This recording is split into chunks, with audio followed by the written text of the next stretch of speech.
بسم الله الرحمن الرحيم.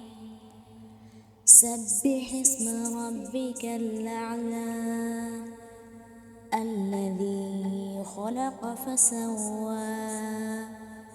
والذي قدر فهدى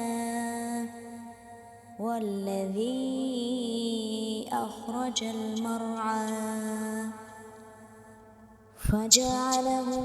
غثاء أحوى سنقرئك فلا تنسى إلا ما شاء الله إنه يعلم الجهر وما يخفى ونيسرك لليسرى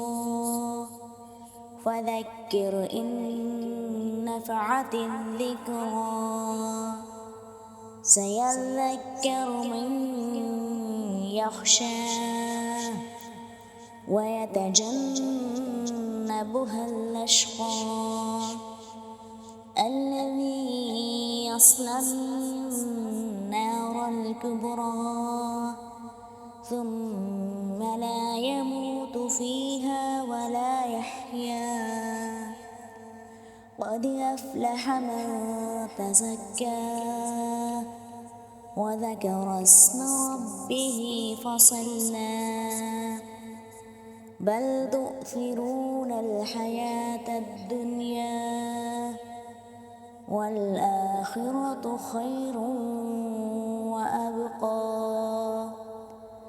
إن هذا لفي الصحف الأولى